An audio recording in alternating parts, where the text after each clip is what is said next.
The Apple Watch 2, the second generation Apple Watch, is already here. It's been unveiled this Wednesday and the pre-orders have already started. Now overall, the second generation Apple Watch is a pretty interesting upgrade. Now there are a couple of small things, a couple of small details that you probably didn't know about when it comes to the Apple Watch 2. So, hey everyone, welcome to the Zen of Tech. I'm Daniel, and here's my list, my in-depth list of 20 interesting, really interesting things you should probably know about when it comes to the second generation Apple Watch, the Apple Watch 2. Enjoy.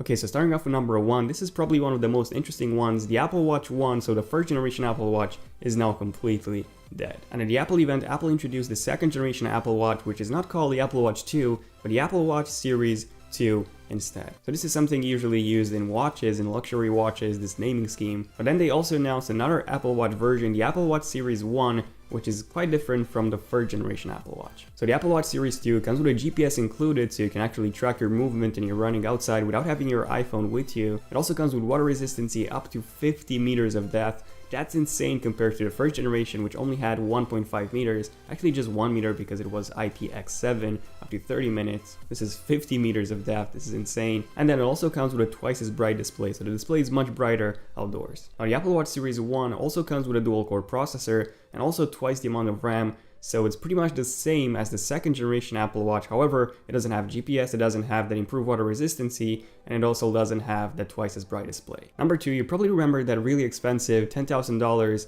Apple Watch edition. So the golden Apple Watch, that's now gone. Yeah, the golden Apple Watch is now dead. So you cannot find it anywhere on their website. However, Apple did introduce a brand new Apple Watch, the Apple Watch Ceramic, which is now the new Apple Watch edition. It looks really good actually. It's white, it's made of ceramic, and this is actually the most expensive Apple Watch that you can get now. Currently priced at $1,250. So this is pretty interesting. Let me know in the comments, how do you feel about the golden Apple Watch going away? I would personally never get a golden Apple Watch even if I could afford it. But yeah, it's quite sad to see that it's now completely dead. Number 3, the Apple Watch Series 2 is actually more expensive than Series 1, so it's $100 more expensive. Series 1 is now slightly cheaper than the first generation Apple Watch, but yeah, $100 difference between the two models is pretty huge, and you're essentially paying for GPS, so you might not need a GPS because you might not be a running person. You're also paying for that 50-meter water resistance, which again you might not need if you're not a kind of swimming person, and you're also paying for that twice as bright display, which is a pretty good feature to have. However, paying $100 more just for that feature,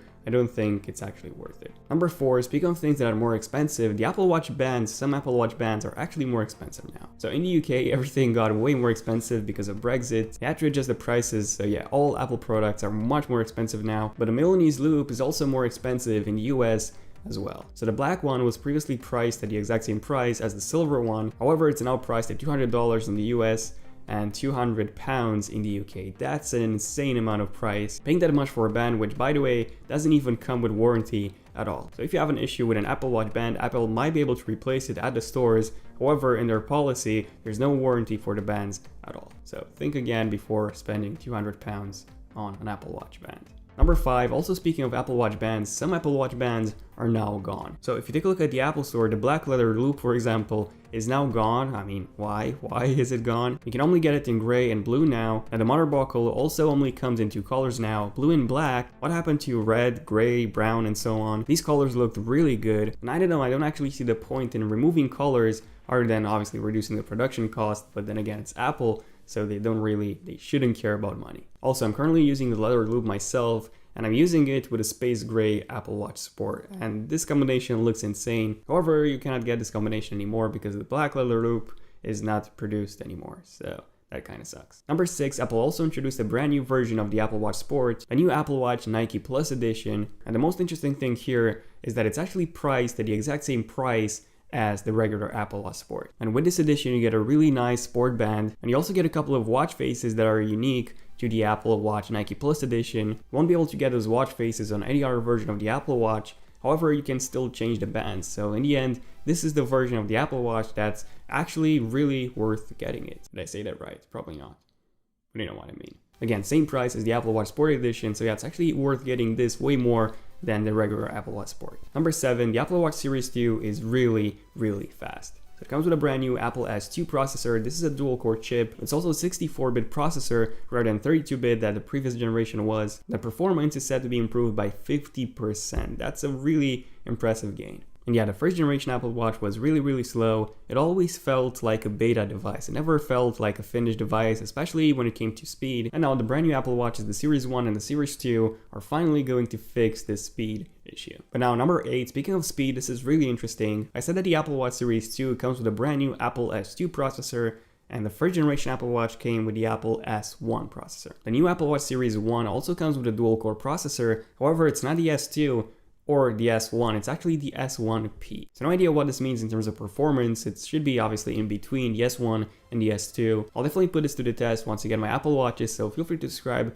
if you want to see a speed test between the S1P and the S2 processor inside the Apple Watch Series 1 and the Apple Watch Series 2. Next up, number 9, I've already mentioned that the Apple Watch 2 has a 50-meter water resistancy. That's ridiculous when compared to our first generation, which was IPX7 certified, so that was up to 1 meter, up to 30 minutes. But a really interesting thing here is that a speaker on the Apple Watch 2 can actually push water outside the Apple Watch. So when it's submerged, it lets water inside, and then when it gets out of the water, it pushes all that water out by using sound vibrations. So that's a really interesting thing. So that's probably the coolest feature of the Apple Watch 2. Number 10, also speaking of water resistancy, with the Apple Watch Series 2, you can now obviously swim, and then you also have some swim-based workouts. So now you can finally see your heart rate when swimming, you can finally track your activity, and then even though Apple hasn't said anything about this, I'm guessing that you can finally use the touchscreen underwater. You couldn't do this with the first generation Apple Watch, so I'm guessing that since you can track your swimming progress, you would be able to also use the Apple Watch while submerged. 11, I've already mentioned before that the Apple Watch 2 comes with a twice as bright display, so outdoors it's much more visible. However, the actual brightness is apparently 1000 nits, and that's ridiculous. According to Apple, this is actually their brightest display they've ever made. And this is actually on a watch, so really impressive. 12, the Apple Watch 2 comes with a larger battery that's actually 35% larger than the one on the Apple Watch 1. However, the battery life doesn't actually last 35% longer, and that's because you have that GPS, you also have the dual-core processor, and you also have that twice as bright display. So overall, even if the battery itself is much larger than before, the battery life is pretty much the same as before. So Apple says that you will be getting up to 18 hours of battery life from the Apple Watch Series 2 and also the Apple Watch Series 1 as well. 13, this is actually a pretty interesting fact. So in my Apple Watch 2 Finding Some Rumors video, I actually said that the Apple Watch 1 has an oxygen level meter inside, but it's not activated. So the reason why it's not activated on the Apple Watch 1 is because, well, because of the FCC approvals apparently. On the Apple Watch Series 2, we still have an oxygen level meter,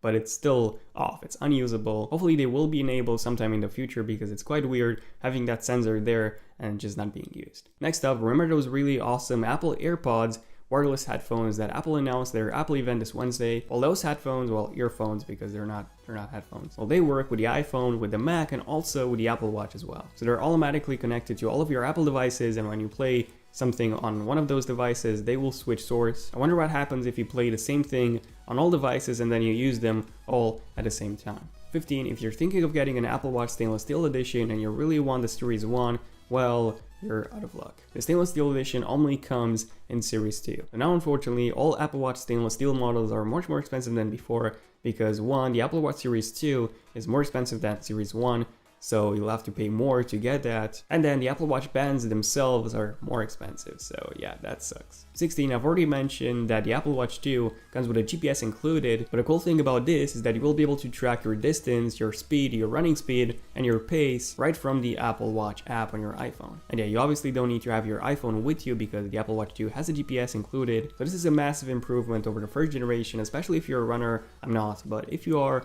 you're definitely gonna love this feature. 17, this is a really interesting one. This was a buying trick for the Apple Watch 1. It's currently not available for the Apple Watch 2, but it might happen in the future again. So basically, if you buy a stainless steel Apple Watch that comes, for example, with a Milanese loop, you are only paying $100 more for that versus the one that didn't come with a Milanese loop and only came with, let's say, a sport band. So what I'm saying is that before, you could have gotten an Apple Watch stainless steel with a sport band and then buy the band separately for the same price as if you would have bought a stainless steel version with the included Milanese loop.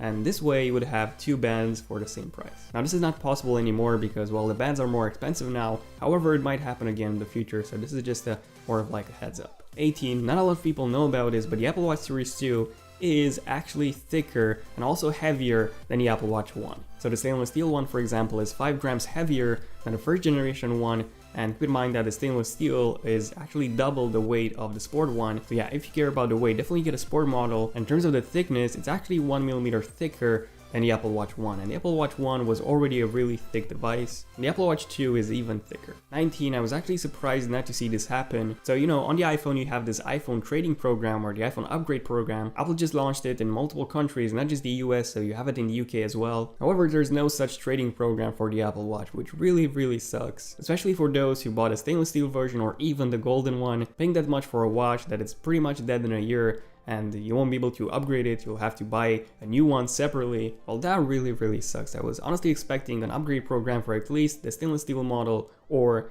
the Edition, definitely the Edition, but apparently the Edition is now dead and no Apple Watch upgrade program for either of the models, so yeah. And finally, all Apple Watch models, the first generation, Series 1, Series 2, and the Nike Plus, and even the Edition, every single one of the Apple Watch models, all of them come with WatchOS 3.0. So WatchOS 3.0 is the latest operating system, and I've actually done a video of all the features in case you want to see that, in case you want to see what's new. So in the end, the only actual differences between the Sport, the stainless steel, and the Edition are the casing, and that's it. If this was an actual watch, I would actually suggest you to get a stainless steel model, because, well, you get a much luxurious watch, and then you also get a sapphire display, so yeah, it's much more durable. You also get a ceramic back on the sensors rather than plastic, so it's much more durable overall. But this is not a watch, this is a smartwatch, meaning that next year a new model will come out, and that would be much better performance-wise, so you'll probably end up replacing this model and so on. And when you buy a watch, you buy an expensive and luxurious watch.